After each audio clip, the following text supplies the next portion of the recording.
우리에게 주신 하나님의 말씀, 창세기 34장 13절부터 31절까지의 말씀입니다. 다 자리 일어서서 말씀 받습니다. 13절부터 제가 봉독합니다. 야곱의 아들들이 세겜과 그의 아버지 하몰에게 속여 대답하였으니 이는 세겜이 그 누이 디나를 더럽혔습니다. 야곱의 아들들이 그들에게 말하되 우리는 그리하지 못하겠노라. 할례 받지 아니한 사람에게 우리 누이를 줄 수 없노니 이는 우리의 수치가 됨이니라. 그런즉 이같이 하면 너희에게 허락하리라. 만일 너희 중 남자가 다 할례를 받고 우리같이 되면 우리 딸을 너희에게 주며 너희 딸을 우리가 데려오며 너희와 함께 거주하여 한 민족이 되려니와 너희가 만일 우리 말을 듣지 아니하고 할례를 받지 아니하면 우리는 곧 우리 딸을 데리고 가리라. 그들의 말을 하몰과 그의 아들 세겜이 좋게 여김으로 이 소년이 그 일 행하기를 지체하지 아니하였으니 그가 야곱의 딸을 사랑함이며 그는 그의 아버지 집에서 가장 존귀하였더라.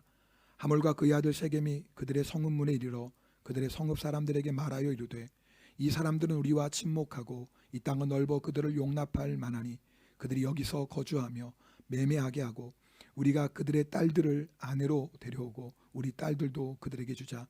그러나 우리 중에 모든 남자가 그들이 할례를 받은 같이 할례를 받아야 그 사람들이 우리와 함께 거주하여 한 민족이 되기를 허락할 것이라.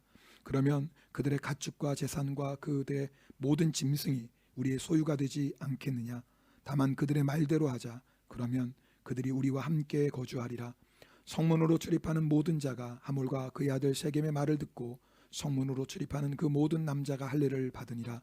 제3일에 아직 그들이 아파할 때 야곱의 두 아들 디나의 오라버니 시몬과 레이가 각기 칼을 가지고 가서 몰래 그 성읍을 기습하여 그 모든 남자를 죽이고 칼로 하몰과 그의 아들 세겜을 죽이고 디나를 세겜의 집에서 데려오고 야곱의 여러 아들이 그 시체 있는 성읍으로 가서 노략하였으니 이는 그들이 그들의 누이를 더럽힌 까닭이라. 그들이 양과 소와 나귀와 그 성읍에 있는 것과 들에 있는 것과 그들의 모든 재물을 빼앗으며 그들의 자녀와 그들의 아내들을 사로잡고 집 속의 물건을 다 노략한지라. 야곱이 시몬과 르이에게 이르되 너희가 내게 화를 끼쳐 나로 하여금 이 땅의 주민 곧 가나안 족속과 브리스 족속에게 악취를 내게 하였도다. 나는 수가 적으니 그들이 모여 나를 치고 나를 죽이리니 그러면 나와 내 집이 멸망하리라. 그들이 이르되 그가 우리 누이를 창녀같이 대우함이 옳으니까. 아멘. 하나님의 말씀입니다. 자리에 앉겠습니다.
감사합니다. 우리 성가대원들이 늘어나서 너무 좋고, 근데 우리 남자 성도님들도 또 이렇게 성가대 좀 같이 하시면 좋겠습니다. 그죠? 우리 여자 성도님만 계신데, 네, 오늘 귀한 찬송 감사합니다. 어느 목사님이 설교 가운데 그런 고백을 하셨어요. 너무 마음이 아프고 화가 나서 짐승처럼 부르짖었다. 네. 그 고백을 하시더라고요. 여러분, 사실 우리 안에 그런 짐승이 있습니다. 그게 바로 죄의 본성입니다. 믿음이 좋아 보이고 또 다른 사람에게 정말 본이 될 만큼 성실하게 신앙생활 하시던 분들 가운데 정말 생각지도 못했던 죄를 짓고 넘어지는 경우들이 있습니다. 사실 그런데요, 그게 원래 우리의 모습이에요. 예수님의 보혈의 능력이 아니면, 또 하나님의 은혜가 아니면 우리는 얼마든지 넘어지고 죄의 본성이 드러납니다. 야곱은 하나님께서 택하신 사람입니다. 또 야곱과 그의 자손들은요, 모든 족속에게 복의 통로가 되는 사명을 받은 사람들입니다. 여러분 아시는 것처럼 야곱이 형 에서를 피해 도망가서 20년 뒤에 다시 고향으로 돌아올 때 정말 놀라운 하나님의 축복 가운데 돌아옵니다. 야곱이 이렇게 고백합니다. 나는 주께서 주의 종에게 베푸신 모든 은총과 모든 진실함을 조금 더 감당할 수 없사오나 내가 내 지팡이만 가지고 이 요단을 건넜더니 지금은 두 때나 이루었나이다. 야곱이 도망갈 때는 너무 무서웠어요. 하나님, 먹을 것과 입을 옷을 주십시오. 정말 내가 먹고 살 수 있을까? 다시 고향으로 돌아올 수 있을까? 이런 두려움 가운데 있었는데 하나님은 야곱의 인생에 너무 큰 복을 주셨어요. 그럼 야곱이 어떻게 해야 돼요? 베들로 올라가야죠. 여러분 이제 귀에 못이 박혔을 것 같아요. 그죠? 베들로 올라가자, 베들로 올라. 근데 아직도 안 올라가신 분이 혹시 계시면 오늘은 꼭 올라가시기 바랍니다. 네, 오늘은 꼭 올라가시면 좋겠어요. 네. 야곱이 베들로 올라가지 않고 세겜에 머무릅니다. 하나님을 위해 살지 않고 나를 위해 살아갑니다. 그렇게 큰 은혜를 받았는데 하나님의 사명도 뒤로하고 그저 세상 벗하고 살아갑니다. 그러다가 창세기 34장에 자신이 너무나 사랑하는 외동딸 디나가 강간당하는, 정말 만나지 말아야 될 고난을 만나고 맙니다. 지난주에 나눴던 말씀이죠. 자, 오늘 본문은 이런 내용입니다. 본문이 좀 길었는데 제가 다 읽어드린 이유는 오늘 좀 내용을 이해하시도록 하기 위함입니다. 야곱의 아들들이요, 이 일을 가지고 복수를 계획합니다. 그래서 하몰과 세겜에게 거짓으로 속입니다. 우리처럼 할례를 받아야 된다라는 거예요. 그러면 딸 디나도 주고 그리고 너희와 통혼하겠다라고 말합니다. 마음속에 어떤 계획을 가지는 거예요? 그저 하몰 한 사람 죽이고는 끝나지 않겠다라는 거예요. 세겜 성에 있는 모든 사람을 다 죽이겠다라는 거예요. 더 무서운 건 이들이 그 속임수로 사용했던 그 재료가 뭔 줄 아세요? 하나님의 백성의 거룩한 언약의 표시인 할례를 사용해요. 그러니까 야곱의 아들들이 얼마나 하나님을 우습게 보면, 도대체 얼마나 하나님을 가볍게 생각했으면 하나님과 그들의 사이에 거룩한 언약인 할례를 이용해서 그들을 속입니다. 어떻게 하다가 야곱과 그의 가정이 이렇게까지 타락했습니까? 이유는 하나예요. 세겜에 머물렀기 때문에 그렇습니다. 여러분, 우리가 아무리 큰 은혜를 받고 아무리 하나님의 큰 사명을 받아도 나를 위해 사는 인생, 사명을 뒤로하고 나를 위해 사는 인생은 결국 이렇게 될 수밖에 없습니다. 하나님이 은혜를 베푸신 게 아니에요. 하나님의 은혜를 외면하고 하나님의 은혜의 자리로 나아가지 않으면 누구든지 이렇게 죄의 본성이 드러나요. 여러분, 우리 안에 죄의 본성이 사라진 게 아니에요. 여러분도 경험하시잖아요. 불쑥불쑥 내 속에서 올라오는 이 죄의 본성, 네, 있습니다. 그런데 우리가 그 죄의 본성에 지배받지 않는 것은 하나님의 은혜가 있기 때문에 그래요. 하나님의 은혜가 나를 붙잡아 주시기 때문에 그렇지, 내가 뭔가 의로운 게 있어서, 내가 신앙생활을 잘해서 그런 것이 아니다, 그 말이에요. 그럼 하나님이 야곱과 그의 아들에게 은혜를 안 주셨나요? 아니에요. 하나님은 변함없어요. 하나님은 변함없이 은혜를 주세요. 문제는 뭐냐면 야곱과 그의 아들들이 은혜의 자리로 나아가지 않는 거예요. 하나님이 풍성한 은혜를 예비하셨지만 그 은혜의 자리로 나아가지 않으면 하나님의 은혜를 받을 수가 없지요. 자, 오늘 우리가 은혜의 자리에 나왔습니다. 이게 하나님 앞에 나와 예배드립니다. 그러나 여러분 말씀 나눈 것처럼 우리 가운데 세겜의 예배를 드리는 사람이 있을 수도 있어요. 세겜의 예배가 어떤 예배입니까? 나 중심의 예배죠. 여러분 우리가요 정말 하나님을 사랑하고 하나님을 경외하는 마음으로 정말 하나님을 높여드리는 그런 마음으로 예배드린다면 베델의 예배입니다. 그리고 나의 삶이 비록 부족하고 연약하다 할지라도 넘어지는 경우도 있지만 그래도 어떻게든지 하나님의 은혜 따라 하나님의 사명 따라 하나님의 말씀 따라 살아가려고 한다면 우리는 베델의 예배 드리고 있는 거예요. 그러나 오늘 이 자리에 나와 있다 할지라도 여전히 내 삶의 중심이 하나님이 아니라 내가 중심이 되고 여전히 하나님의 말씀 하나님의 사명도 뒤로하고 나를 위해 살아가고 있다면 죄송합니다. 그분들 세겜의 예배 드리는 거예요. 여러분 우리가 똑같이 예배의 자리 은혜의 자리에 나와 있어도 베델의 예배를 드리지 않으면 은혜 받을 수 없습니다. 세겜은요 은혜 없이 살아가는 곳입니다. 하나님의 은혜를 안 주셔서 그런 게 아니라 하나님의 은혜의 자리로 나아가지 않고 나를 위해 살아가는 그 삶, 그곳이 세겜이고요. 세겜에는 하나님의 그래서 은혜가 없어요. 하나님의 은혜가 떠나면 얼마든지 우리의 인생도 야곱의 인생, 야곱의 아들들과 같은 죄의 본성이 지배하는 인생을 살게 됩니다. 오늘 야곱의 아들들을 통해서 하나님의 은혜가 떠나가면 우리에게 나타나는 죄의 본성 세 가지 모습을 보게 돼요. 여러분 오늘 말씀 들을 때 잘못하면 이 말씀이 마치 우리의 죄를 정죄하는 말씀처럼 들릴 수 있습니다. 그러나 그게 아니라요. 하나님의 은혜가 떠나가면 내가 얼마든지 나도 야곱의 아들들과 같을 수 있구나. 이걸 깨닫고 만에 하나 조금이라도 우리들 안에 야곱의 아들들의 모습이 있다면 주님 저에게 주의 은혜가 필요합니다.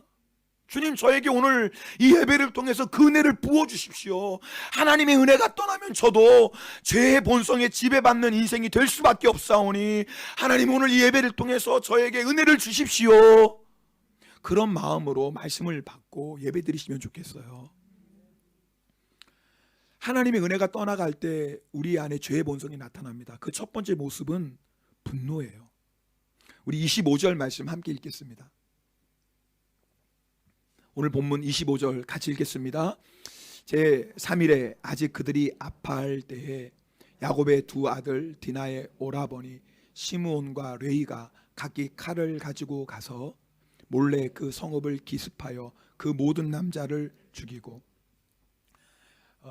여러분 내용은 다 아시니까요. 여러분 할례를 받고 할례는 여러분 아시는 남자의 성기의 표피를 잘라내는 거예요.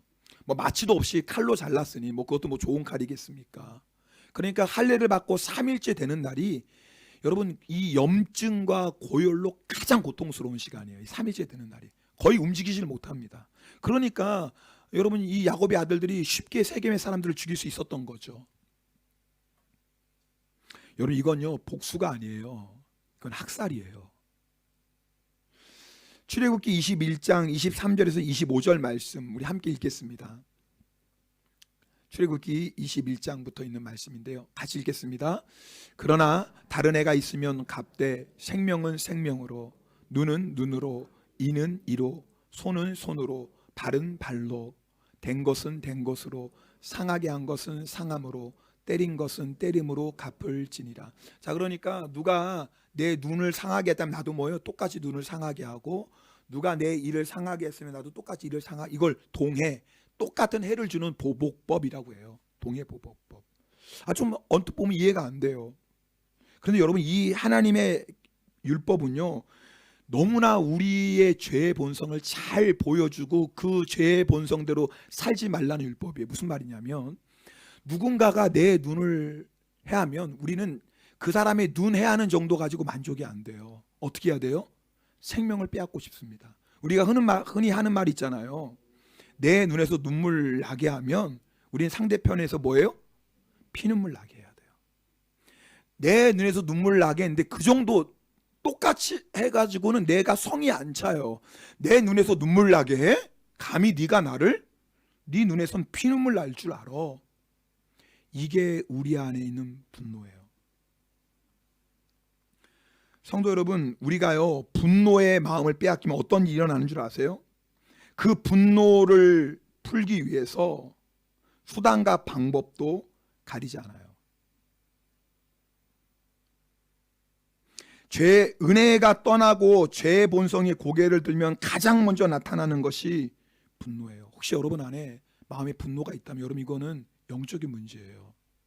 지금 하나님의 은혜가 우리를 지배하지 못할 때 분노가 우리를 지배합니다. 최초의 살인자 가인 아시죠? 가인과 아벨, 그 동생 아벨이 하나님께 제사를 드렸는데 하나님께서 아벨과 아벨의 제물은 받으셨어요. 그런데 가인과 가인의 제물은 받지 않으세요. 여기 중요한 건 가인과 가인의 예물을 받지 않으신 거예요. 그 말은 뭐냐면 가인이 드리는 예물, 예배에도 문제가 있었지만 가인 자체가 문제가 있는 거예요. 가인의 마음이 중심이 하나님이 받으실 수 있는 중심이 아니에요. 지금 우리가 설교 가운데 나누는 표현으로 하자면 가인은 어떤 예배 드리는 거예요? 세겜의 예배를 드리는 거예요. 그러니까 하나님 받으실 수 없는 거예요. 아벨의 예배는 받으셨는데 아벨의 예배는 뭐예요? 베델의 예배겠죠. 정말 하나님 중심의 예배, 하나님을 기쁘시게 하는 예배. 여러분 똑같이 예배를 드렸지만 가인의 예배는 하나님이 받지 않으시는 거예요. 자, 그렇다면 보세요. 가인이 어떻게 해야 돼요? 하나님께 이렇게 물어야죠. 하나님, 제가 예배에 무슨 문제가 있나요? 하나님, 제가 무슨 잘못을 해서 하나님 제 예배를 받지 않으시나요? 하나님 좀 알게 해주세요. 그럼 제가 회개할게요. 그리고 하나님이 기뻐하시는 예배 드릴게요. 이게 맞잖아요. 그렇게 해야 되는 거 아닙니까? 그런데 하나님께서 가인과 그 예배를 받지 않았는데 가인이 분노해요. 이게 중요합니다. 가인이 분노해요. 하나님의 은혜가 떠나가면 우리에게 나타나는 죄의 본성의 첫 번째 모습이 뭐냐면 분노예요. 성도 여러분, 우리 안에 있는 분노를 절대 가볍게 생각하시면 안 돼요. 그 사람이 나를 화나게 했으니까 화를 내는 거지. 화낼만 하니까 화를 내는 거지라고 생각하시지만 절대 그렇지 않아요. 여러분, 분노는요 영적인 문제예요. 그래서 여러분, 우리가 일단 화가 나면 여러분 경험하셨죠? 브레이크가 안 걸려요. 일단 내가 화를 내기 시작하면요, 지금 내가 누구인지, 내가 어디에 있는지, 내가 누구와 함께 있는지, 지금 내 상황이 어떤지 보이지가 않아요. 화가 나면요 누구도 안 보여요? 하나님도 안 보여요. 브레이크가 걸리지 않아요. 이게 분노는요 영적인 문제입니다. 언제 끝나냐면 다 망해야 끝나요. 다 죽여야 끝나요. 그저 디나를 강간한 세겜 한 사람 죽인 걸로 성이 안 차요. 다 죽여야 돼요. 다. 이게 얼마나 무서운 줄 아세요? 분노가요. 여러분, 세상 살다 보면 사람 보면 우리 안에 분노가 일어날 때가 있습니다. 근데 여러분, 이 분노는요 그대로 방치하면 안 돼요. 그럼 반드시 우리의 삶을 무너뜨립니다. 한국 사람이 60%가 분노를 품고 산다고 합니다. 몰라, 일본은 제가 통계를 못 봐서 참 심각하죠. 한국 사람이 60%가요 그 안에 뭔가 이유를 알 수 없는 화를 품고 산대요. 누가 툭 건드리면 뭐예요? 팍 터져 나와요. 우리 종종 듣지 않습니까? 뭐 길 가다가 어깨 쳤는데, 지하철에서 밟아봤다고, 여러분 싸우다가 사람 죽이는 뉴스들 종종, 이제는 뭐 놀랍지도 않아요. 또 이랬네. 왜요? 워낙 우리 안에 분노가 있어요. 근데 이것이요 예수님을 믿지 않는 세상 사람들만의 얘기가 아니에요. 우리도요 하나님의 은혜가 떠나면요 얼마든지 분노하고 살아갑니다. 여러분, 오늘 우리가 이렇게 하나님 앞에 나와 예배 드려도요 우리가 베델의 예배, 하나님의 은혜를 경험하는 예배가 아니라 세겜의 예배, 그저 앉았다가 돌아가는 예배 드리면 2층에서 예배 드리고 3층 가서 싸워요. 어쩔 수 없어요. 분노는요 절대 그 모습 그대로 있지 않습니다. 여러분, 산에 작은 불이 붙었어요. 그럼 그 불은 절대 그대로 있지 않습니다. 점점 커져서 나중에 온 산을 태워버립니다. 분노는 이와 똑같아요. 처음엔 작은 분노 같지만 그 분노가 점점 커집니다. 그래서요 내 삶을 완전히 태워버려요. 근데 문제는 분노는 영적인 문제이기 때문에 내 힘으로 해결이 안 돼요. 어떻게 해야 될까요? 하나님의 은혜만이 분노의 불길을 꺼요. 여러분, 불이 아무리 활활 타오르어도 거기에 물이 쏟아지면 불이 꺼지는 것처럼, 아무리 분노가 격하게 일어난다 할지라도 은혜의 강물이, 은혜의 빗줄기가 쏟아지면 분노의 불길이 꺼진다고요. 오늘 우리가 베델의 예배를 드려야 될 이유가 여기 있어요. 여러분 일주일 동안 상한 마음 가지고 오신 분 있어요. 너무 억울하고 답답하고 그래서 내 마음에 분노가 막 일어나요. 어떻게 나한테 이럴 수 있어? 말도 안 돼. 어쩌면 나한테 이럴 수 있어? 막 이렇게 분노가 막 일어나다가도 오늘 여러분이 하나님 앞에 나와서 베델의 예배 드리면 어떤 역사가 일어나요? 하나님의 은혜가 강물처럼 흘러 우리 안에 분노의 불길을 다 꺼버리는 거예요. 할렐루야. 이게 예배라고요. 여러분 이게 살아있는 예배예요. 그래서 오늘 여러분 그저 여기 앉아있는 것으로 만족하지 말고 우리가 베델의 예배를 드려야 되는 거예요. 오늘 말씀 들으면서 혹시 내 안에 아직도 해결되지 않은 분노가 있거든. 아, 하나님의 은혜가 나에게 부족하구나. 내가 정말 하나님의 은혜가 필요하구나. 여러분 오늘 깨닫고 하나님의 은혜를 간구하시길 바랍니다. 자, 그 다음에 하나님의 은혜가 떠나가고 죄의 본성이 우리를 지배할 때 나타나는 두 번째 모습이 있습니다. 탐심입니다. 자, 우리 27절부터 29절 말씀인데요. 오늘 본문 27절부터 29절까지 함께 읽겠습니다. 야곱의 여러 아들이 그 시체 있는 성읍으로 가서 노략하였으니 이는 그들이 그들의 누이를 더럽힌 까닭이라. 그들이 양과 소와 나귀와 그 성읍에 있는 것과 들에 있는 것과 그들의 모든 재물을 빼앗으며 그들의 자녀와 그들의 아내들을 사로잡고 집 속의 물건을 다 노략한지라. 여러분 보세요. 이 세겜이 디나를 욕보였습니다. 근데 이 분노 때문에 뭐예요? 세겜 한 사람 죽이는 걸로 성이 차지 않아요. 세겜성의 모든 사람을 죽였습니다. 복수하려고. 근데 잘 보세요. 이 복수 끝난 다음에 뭐 합니까? 야곱의 아들들이 성에 있는 모든 물건을 노략합니다. 심지어는 거기 있는 어린아이들과 여자들까지 다 노략합니다. 한번 생각해 보세요. 만약에 정말 복수를 했다면 이렇게 하면 안 돼요. 진짜 이 세겜 성을 향한 복수심에 불타올랐다면 어떻게 해야 돼요? 사람 다 죽였다고 합시다. 그럼 어떻게 해야 돼요? 그 성을 차라리 다 태우는 게 맞아요. 아, 지금 무슨 말씀인지 아시겠어요? 아, 그렇잖아요. 감히 우리 누이를 너희들이 욕보여? 아주 그냥 이 성을 아주 큰 적도 없이 내가 없애버려야지. 아, 정말 복수심이 불탄다면 말입니다. 근데 여러분 보세요. 참 사람이 얼마나 악한지요. 다 죽여놓고 나고 뭐 하는 줄 아세요? 노략꾼처럼 거기 있는 물건을 다 노략해요. 여러분 이게 탐심이에요. 여러분 이게 얼마나 더러운 짓이에요. 복수를 했으면 복수로 끝나야지. 그런데 나중에는 뭐예요? 그 성에 있는 모든 것을 다 노략해 갑니다. 무슨 말이냐면 우리 안에 하나님의 은혜가 떠나가고 죄의 본성이 다스리면 어떤 모습이 나타나는 줄 아세요? 추하고 더러운 탐심이 우리를 지배하기 시작합니다. 예수 믿는 복이 뭐냐면요, 우리의 마음이 가득 차는 거예요.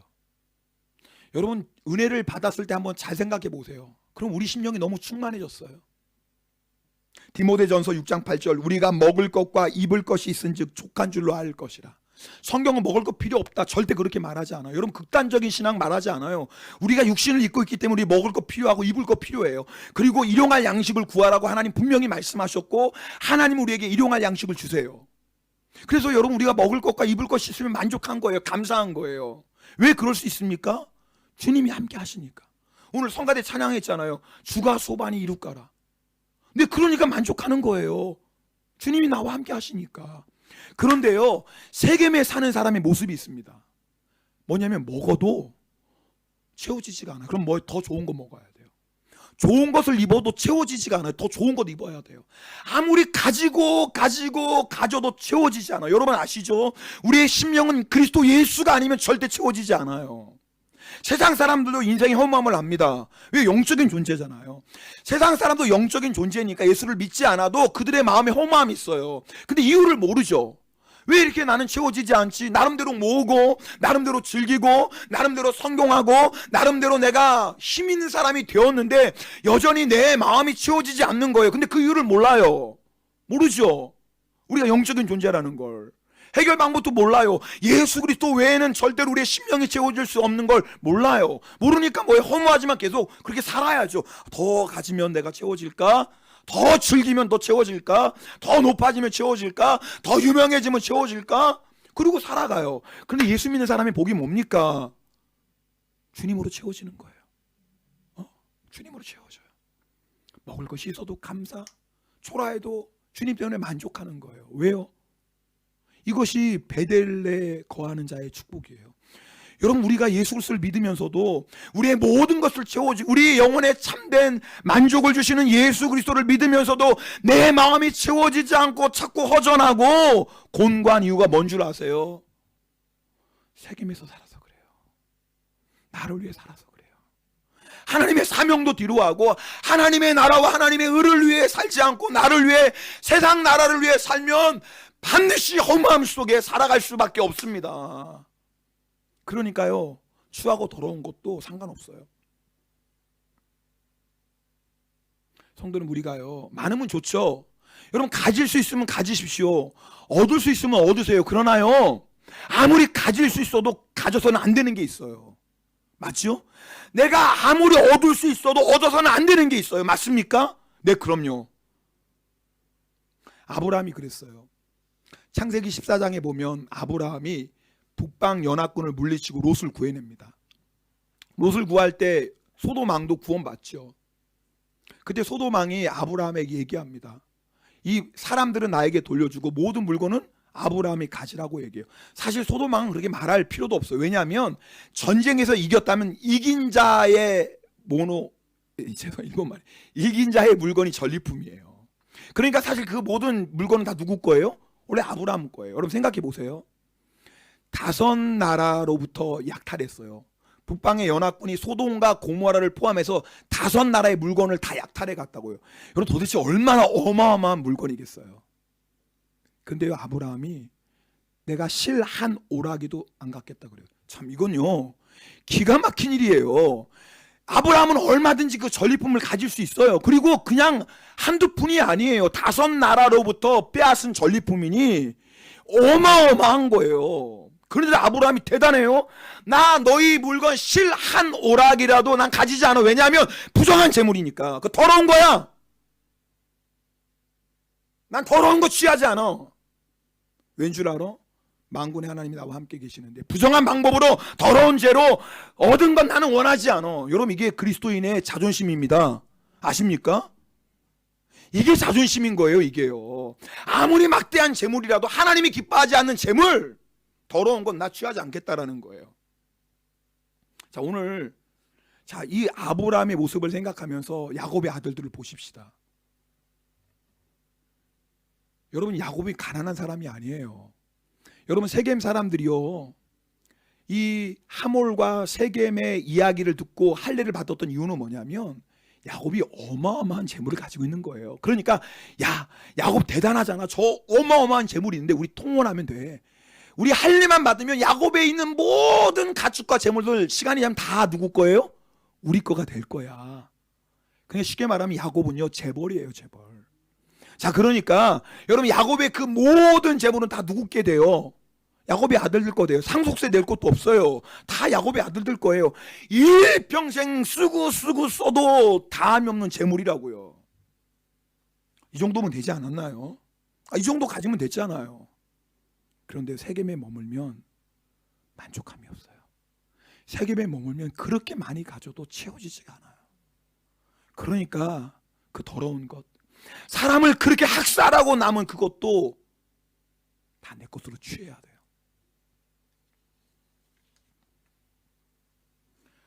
성도 여러분, 만족하십니까? 하나님 내게 주신 것에. 이게 예수 믿는 사람의 복이에요. 여러분, 정말 예수 믿는 사람의 복은요, 먹을 것과 입을 것이 있으면 만족합니다. 왜요? 주님이 나와 함께 하시니까.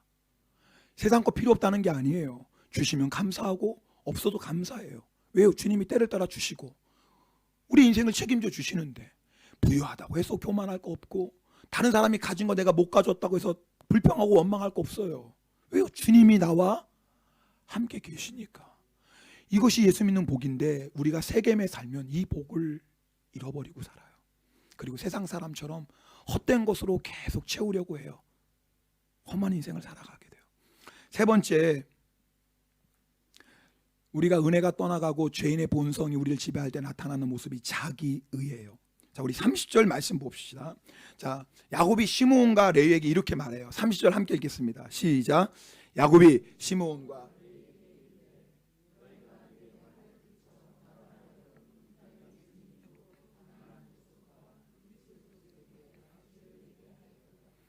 나는 수가 적으니 그들이 모여 나를 치고 나를 죽이리니 그러면 나와 내 집이 멸망하리라. 자, 야곱이 이렇게 말합니다. 자, 그럴 때 시몬과 레위가 야곱에게 어떻게 대답하냐면 31절이에요.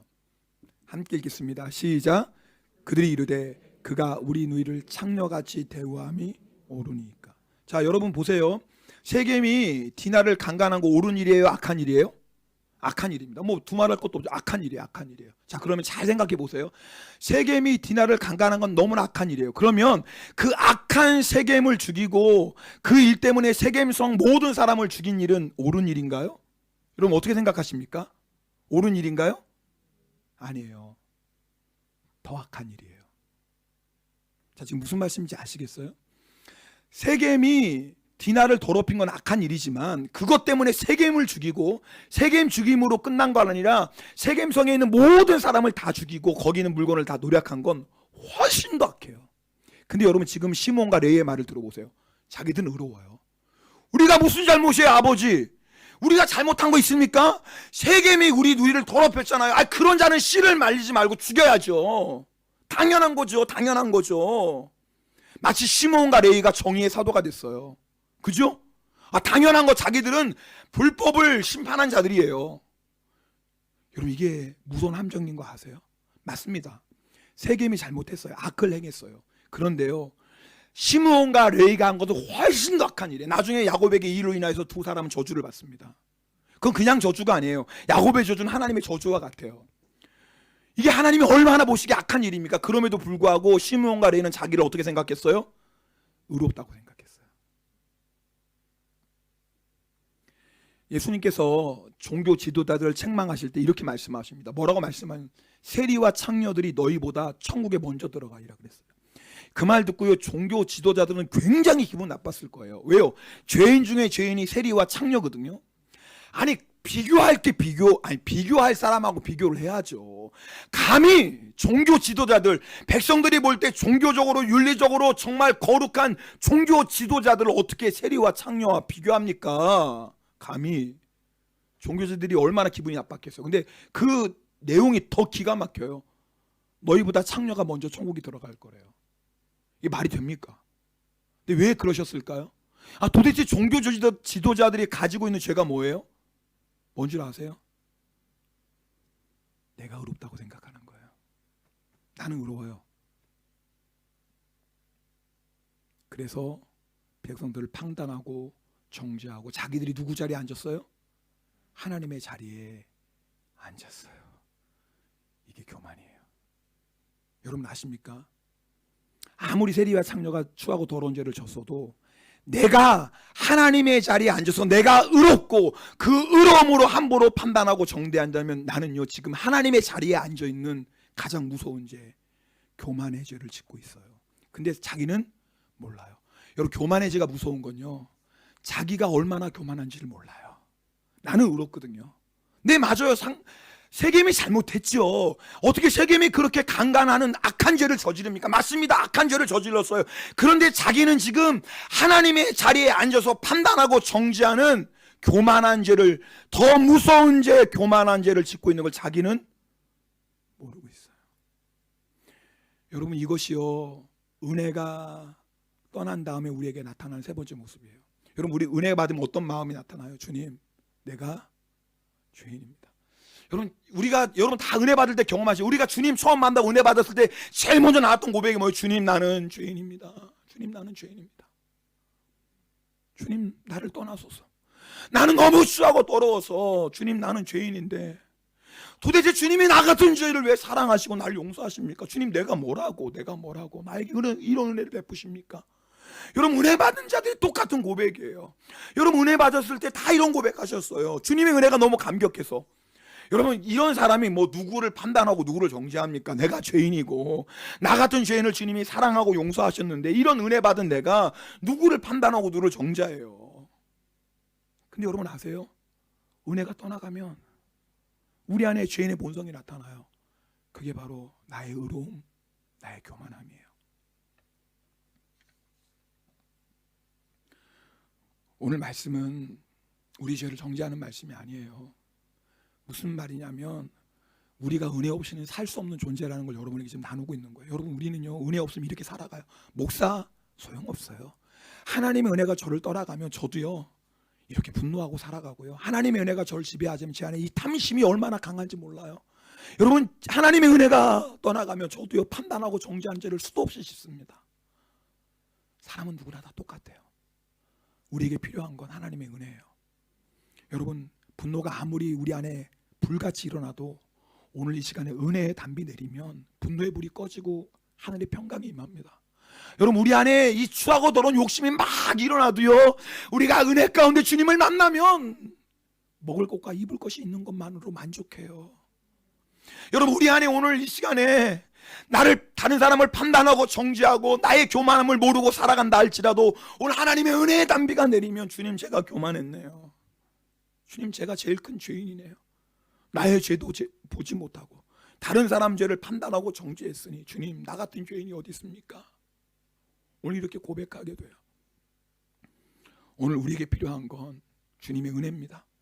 이미 주님께서 우리에게 은혜의 문을 활짝 열어놓으셨어요. 그 증거가 뭐예요? 오늘 여러분 이 예배 자리에 앉아 있는 거예요. 여러분, 오늘 하나님께서 여러분을 이 자리에 부르신 것은 그냥 부르신 게 아니에요. 여러분들을 위해서 하늘의 풍성한 은혜를 예비하시고 오늘 여러분을 이 자리로 불러주신 줄 믿습니다. 삼하면 돼요. 여러분, 그 은혜를 구하시면 돼요. 주님, 맞습니다. 나는 은혜가 필요합니다. 주님의 은혜 없이는 나는 살 수 없습니다. 오늘 이 시간에 그 은혜를 저에게 주십시오. 여러분이 겸손한 마음으로 주의 은혜를 구하면 주님이 우리에게 이 놀라운 은혜의 담비를 부어주실 줄 믿습니다. 우리 함께 찬양하겠습니다.